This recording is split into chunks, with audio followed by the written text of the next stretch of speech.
Propietarios y personal de cafeterías. Aquí el resumen de la capacitación que les lleva a certificarse en manejo higiénico de alimentos y bebidas.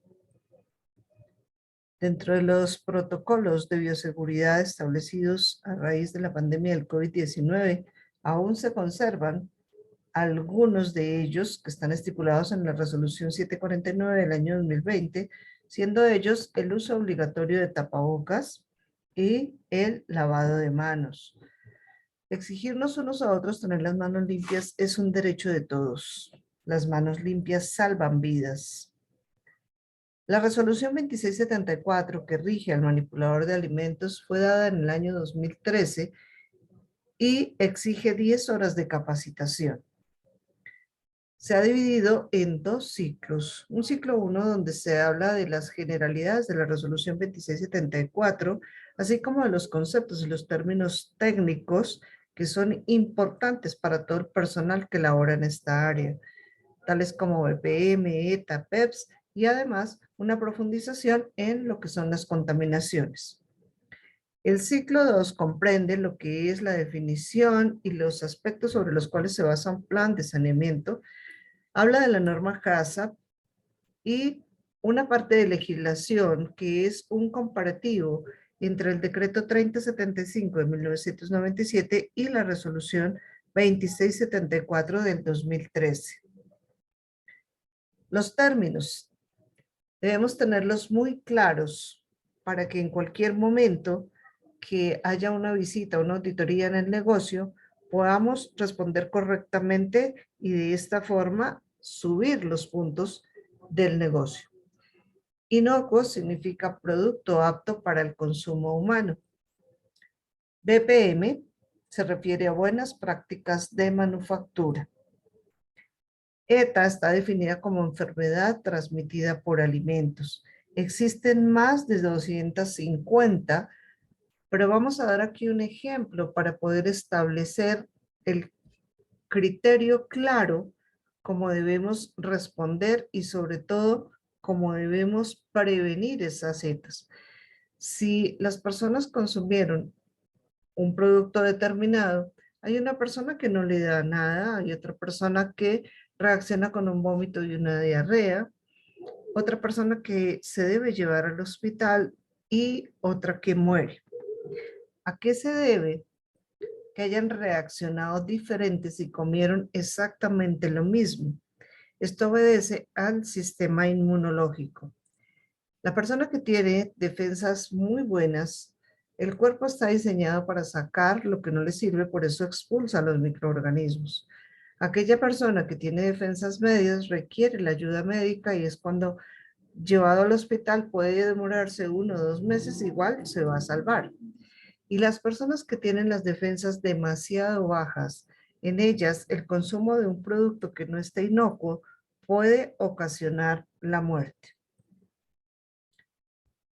PEPS se refiere a primeras en entrar, primeras en salir. Lo enfocamos desde las materias primas. Lo primero que llega es lo primero que se utiliza. Y cuando hablamos del producto preparado, igual, lo primero que se prepara es lo primero que sale. Cuando hablamos del sistema PEPS, nos referimos a la rotación en el almacenamiento de productos y retomamos igual con materias primas o con producto preparado.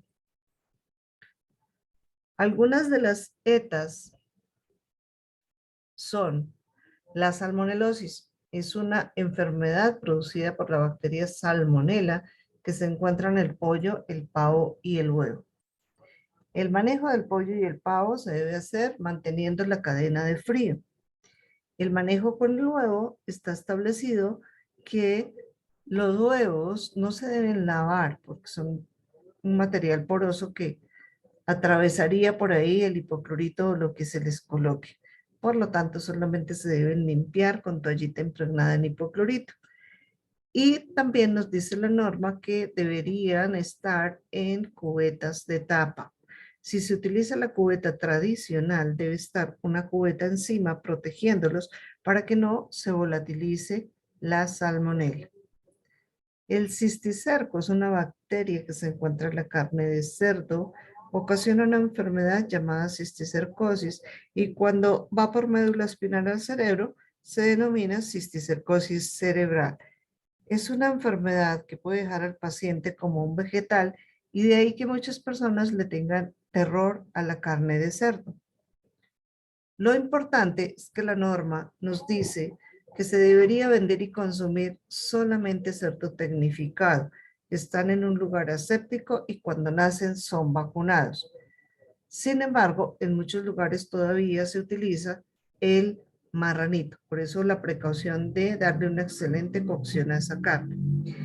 Dentro de las 10 horas que nos pide la Secretaría de Salud, debemos establecer algunos conceptos de nutrición porque estamos trabajando con manipuladores de alimentos. En este resumen solamente se van a tocar algunos puntos, sin embargo, se hace la claridad para que en la capacitación completa se puedan tener estos aspectos. En la carne de cerdo se resalta que tiene una vitamina que es muy beneficiosa para el ser humano, se denomina tiamina. Está utilizada para personitas que son alérgicos a la picadura de insecto, para personas que tienen calambres musculares o para personas que tienen vena varice y empiezan con las alergias. De ahí la importancia de darle un excelente manejo a esta carne y aprovechar sus propiedades. Dentro de sus características también se encuentra que la concentración del ácido úrico es menor que en la carne roja, por lo tanto, para pacientes con diagnóstico de artritis, artrosis, gota o cualquier otra inflamación articular, sería más saludable consumir la carne de cerdo que una carne roja. Igual para los pacientes que tienen cirugía de corazón abierto, que tienen el marcapasos, el médico clínico generalmente les dice que puede consumir carne de cerdo y no debería consumir carne roja. En este caso es por la hemoglobina que tendería a engrosar la sangre y obstaculizar el paso por el marcapasos precisamente. Bueno, de ahí las buenas prácticas que se deben aplicar con cualquiera de los productos que vengan provenientes del cerdo. Ahora está el Clostridium botulinum, que es una bacteria que ocasiona el botulismo. Se encuentra generalmente en envases inflados. El caso de un yogur, si cambia su forma, independiente si tiene la fecha de vencimiento aún vigente, es un producto que no se debe consumir. El Clostridium es una bacteria demasiado peligrosa que cuando tenemos ese tipo de envases que han cambiado su forma, que están inflados, al destaparlos hacen una explosión. De ahí que si se consumiera esa bacteria, la explosión sería dada en el organismo. No solamente con los lácteos, también se puede presentar en cualquier lata. Aquí la definición del botulismo es una enfermedad originada por la ingestión de alimentos que contienen una neurotoxina producida por determinadas cepas del Clostridium botulinum. Tener el cuidado con las latas. La fecha se revisa, sin embargo, debemos ser muy observadores. La fecha puede estar vigente, pero el envase cambió su forma. Es un producto que se debe desechar.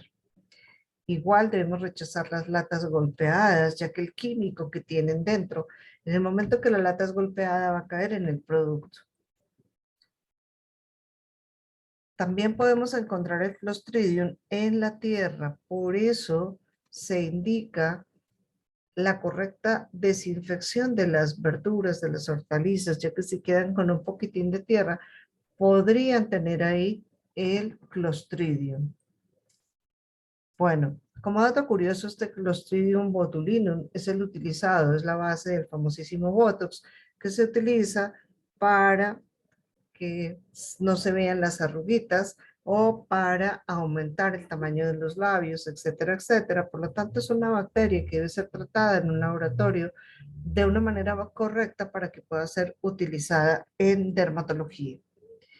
La brucelosis es una enfermedad ocasionada por la bacteria Brucella. La vaquita que presenta brucelosis aborta. Por eso se pide que la leche y la carne vengan de fincas certificadas libres de brucela, o sea que todo el ganado haya sido vacunado. En el caso que una mamita gestante consuma leche o carne provenientes de un animal que estuvo enfermo, también podría abortar o puede presentar tanto ella como su bebé posteriormente problemas de salud. La E. coli o Escherichia coli está en la materia fecal. Sin embargo, escuchamos constantemente en los noticieros que determinado número de personas se intoxicaron con pan, ejemplo, y la bacteria persistente fue E. coli. Otras pudieron intoxicarse con arroz con pollo y la bacteria persistente fue E. coli. La pregunta es cómo llegaron a los alimentos si está en la materia fecal. Esto se debe a un lavado de manos incorrecto y aquí cuando hablamos al inicio que uno de los protocolos de bioseguridad que aún se conserva como prevención del COVID es el lavado de manos. La publicidad nos dice, lave sus manos durante un mínimo de 20 segundos. Lo que debemos aclarar ahí es que los 20 segundos son el contacto del jabón con la piel, ya que el COVID es de un material graso, tiene una forma circular y tiene ciertos cilios, llamémoslo así, como unas patitas que son las que se adhieren al sistema respiratorio. Por lo tanto, el mínimo de contacto del jabón con la piel debe ser 20 segundos. Ahora, ¿cuántas veces en el día un manipulador lava sus manos? Debemos ser muy específicos en esta respuesta. Cada cambio de proceso. Viene la leptospira, es una bacteria que se encuentra en roedores y ocasiona la enfermedad denominada leptospirosis. Recordemos que los roedores pueden ingresar a cualquiera de los sitios, incluso los que no creeríamos, como por ejemplo estas vitrinas exhibidoras. Estas son fotos reales de que sí llegan por allá. De ahí la indicación, la sugerencia que en cada negocio estén muy pendientes para prevenir el ingreso de estos roedores. Recordemos que hay que lavar y desinfectar muy bien en la noche cuando terminan los procesos y en la mañana volver a repetir la acción, ya que ellos pueden ingresar en cualquier momento y pueden dejar esa leptospira por todo lado. Ahora, cuando hablamos de limpieza y desinfección, es muy importante hacernos esta pregunta. ¿Será que podemos lavar y desinfectar en un solo paso? Ya que en ocasiones, en algunos sitios, colocan jabón más hipoclorito en un balde y van a realizar esa limpieza y desinfección. Lo que ocurre aquí es que el jabón inhibe la acción del hipoclorito y viceversa. Por lo tanto, a las bacterias no les pasa nada. Sin embargo, la persona que realiza la acción se está dañando sus bronquios, sus pulmones y puede adquirir un cáncer. La indicación es hacer el procedimiento en 2 pasos. Paso 1, lavar. Es retirar lo que se ve de una superficie, ya sea el piso, los mesones, las sillas, y esto se hace con agua y jabón. El segundo paso es desinfectar y se hace con hipoclorito de sodio, teniendo en cuenta cómo se mide el hipoclorito. Aquí tenemos ese prohibido con el mismo galón, lo que llamamos a chorro o con la tapita. Lo que se pide es que se tenga una jeringa o se tenga un vasito medidor, ya que nos vamos a basar en una tabla específica que nos indica la dilución en que debe estar. Esa tablita está anexa ya en los talleres que ustedes tienen en la capacitación.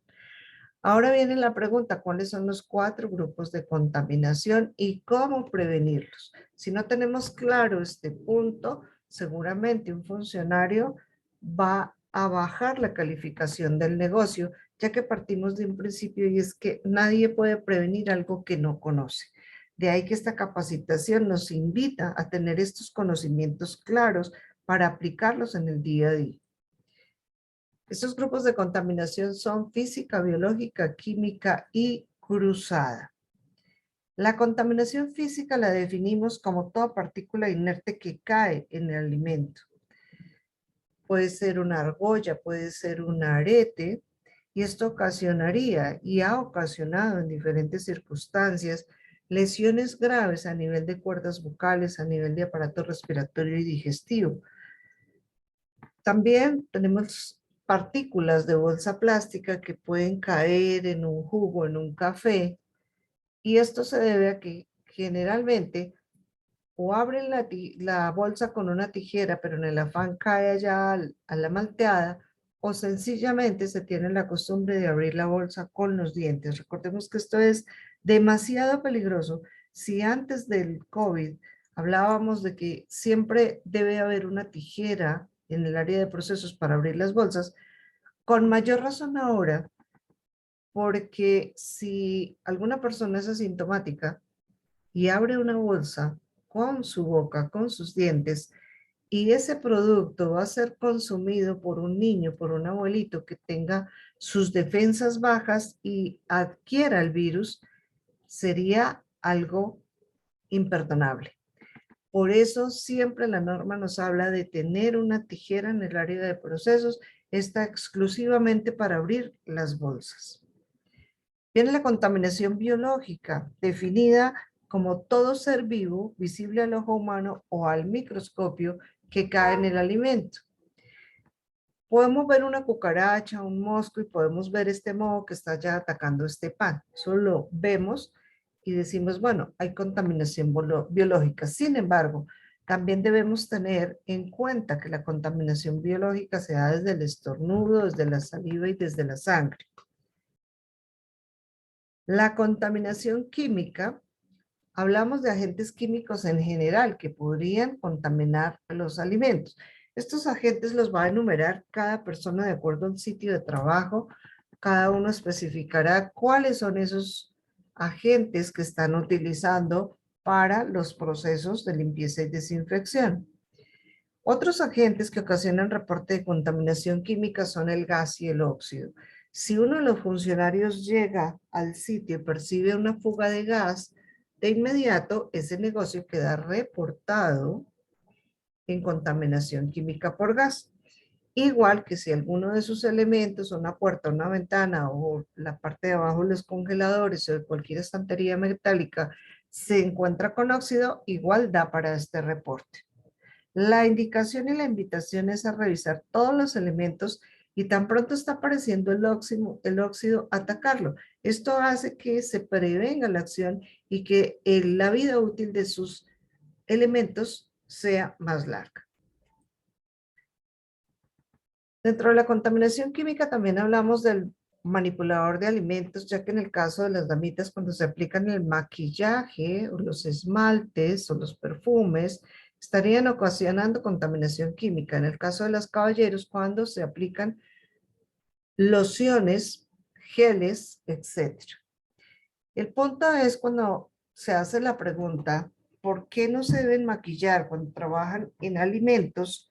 Es definir y tener claro que se hace por salud, ya que con el ejemplo de la pestañina, se elabora con cadenas de polímeros y proteína. La proteína es el alimento favorito de las bacterias y cuando estamos en zona de calor y humedad, cuando tenemos esa acumulación de bacterias, a futuro se puede ocasionar una conjuntivitis y otras enfermedades consecuentes. De ahí que la respuesta siempre debe ser, no se deben maquillar, primero por salud y segundo para no contaminar el producto. Vamos con la contaminación cruzada. Debemos ser muy cuidadosos tanto en el momento de la elaboración con las materias primas, tenerlas debidamente empacadas, debidamente tapados los utensilios y cuando ya estamos hablando de producto preparado, cuidar en el momento de la exhibición que estén cada uno separado. En materias primas y en área de bodegas generalmente se presentan este tipo de contaminaciones cruzadas. Por eso hay que ser muy cuidadosos. No se trata de que si es la bodega podamos tener todo ya mezclado. Se trata de que todas las envolturas deben estar correctamente selladas.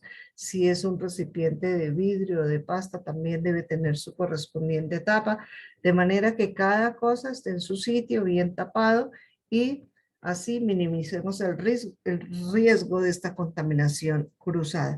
Cuando ya estamos en exhibición, igual, los productos deben estar cada uno envueltos, ya sea en papel vinil pel o en alguna bolsa o en su empaque, como va a salir al público, pero que todo esté separado para evitar también aquí esta contaminación cruzada.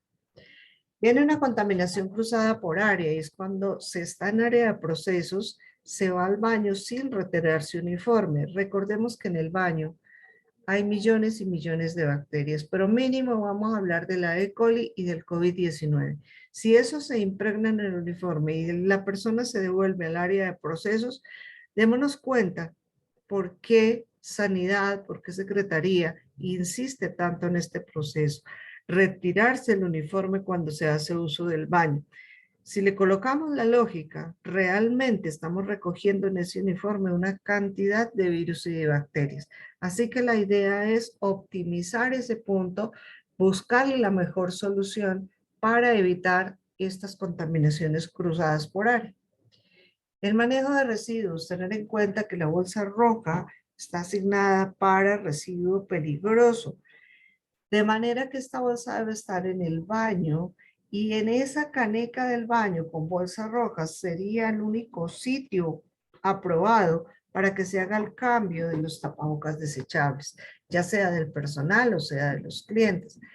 Suele pasar que algún cliente le da por cambiar su tapabocas y encuentra cualquier caneca dentro del negocio y allá lo deposita. Debemos ser claros y debemos ser muy estrictos con que solamente esos tapabocas sean colocados en la bolsa roja que estará en la caneca del baño.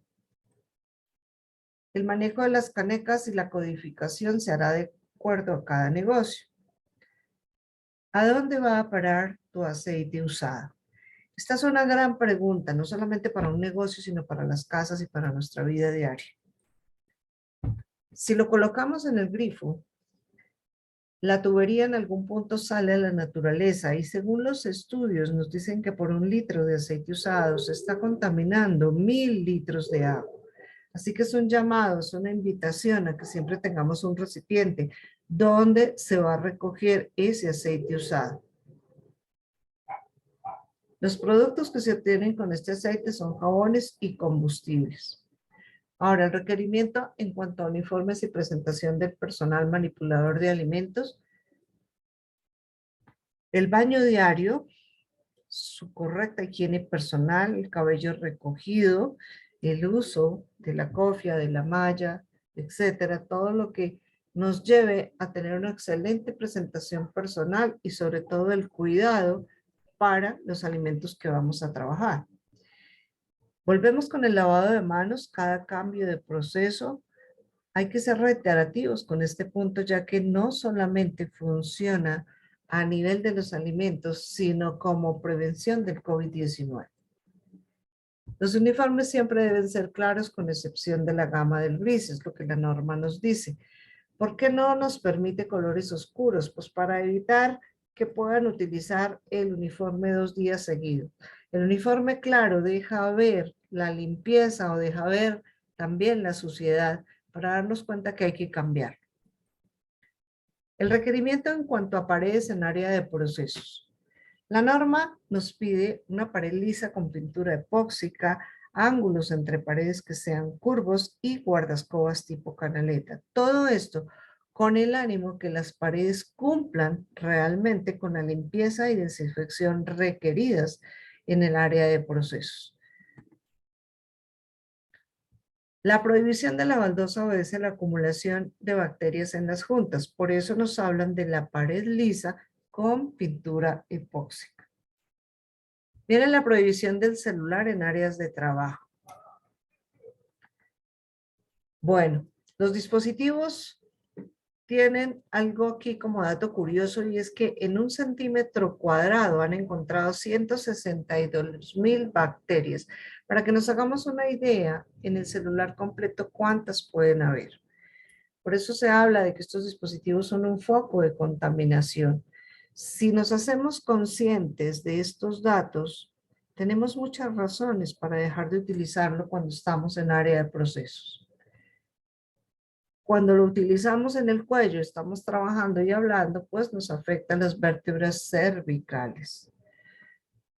A veces las personitas llevan el celular al baño porque es su único momento de chatear. Fijémonos cómo en el baño, igual que hablábamos con el uniforme, hay millones y millones de bacterias y de virus, pero hablemos solamente con que sea coli COVID-19.